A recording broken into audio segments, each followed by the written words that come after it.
Bonjour et bienvenue à tous sur le Prof de Pharma, une page qui vous offre du contenu pharmaceutique clair et pédagogique. Alors aujourd'hui, nous allons aborder un sujet que l'on retrouve assez régulièrement à l'officine et qui en plus est entouré de beaucoup de préjugés. Nous allons parler de la gale. Alors, pour commencer, la gale, qu'est-ce que c'est?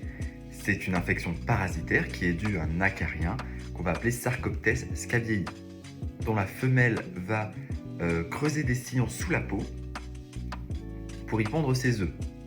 La réaction immunitaire qui se met en place est alors responsable du prurite que l'on observe chez les patients.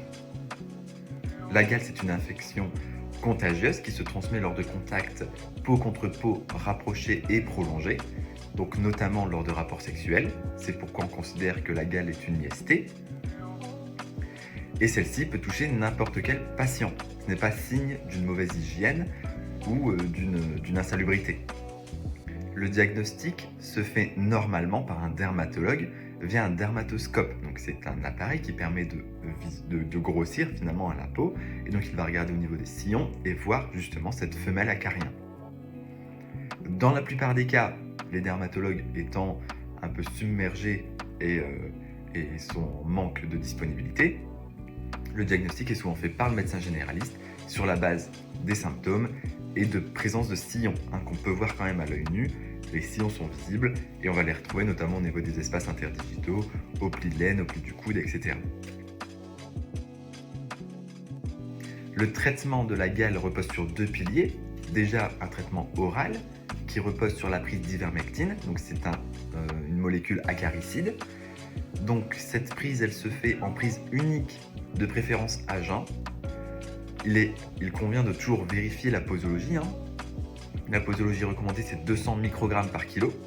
Donc c'est important à l'avoir en tête et à toujours vérifier à chaque fois qu'on a une ordonnance. Donc ça va souvent correspondre à 2, 3, 4 comprimés pour un même patient en une prise. Okay,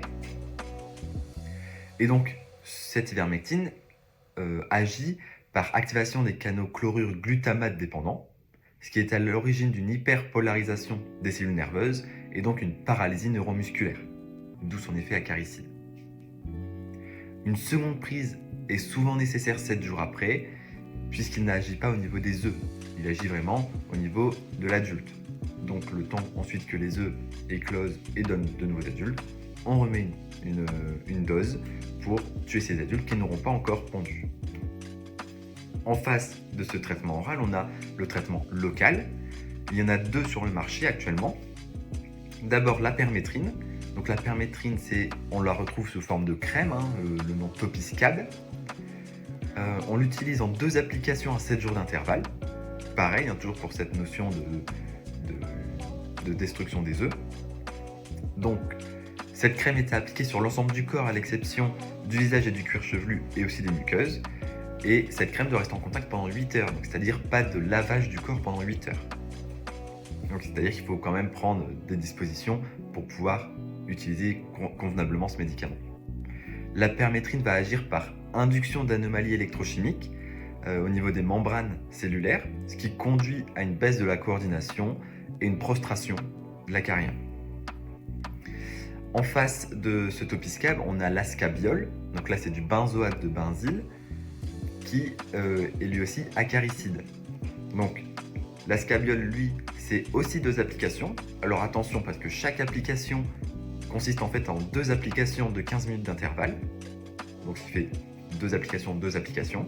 Et là, c'est une solution, donc il faut utiliser une compresse, c'est le plus simple. Une compresse pour l'appliquer sur tout le corps, bien badigeonner l'ensemble du corps.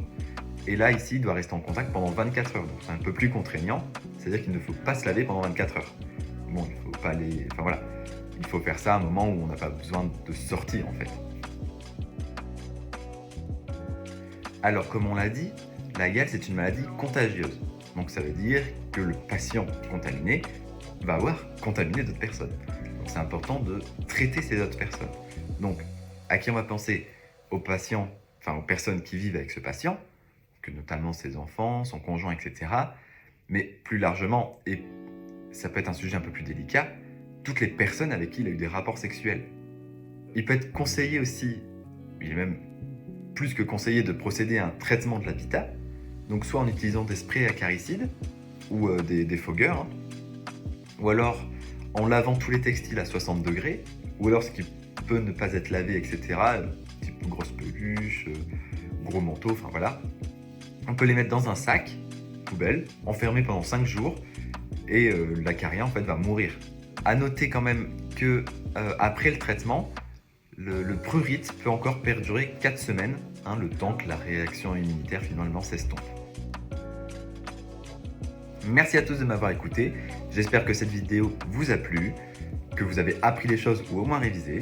N'hésitez pas à liker, à laisser un commentaire et à pourquoi pas partager, c'est toujours ça de prix. En attendant, je vous dis bonne semaine, bon week-end et à la semaine prochaine pour la prochaine vidéo. Bye bye!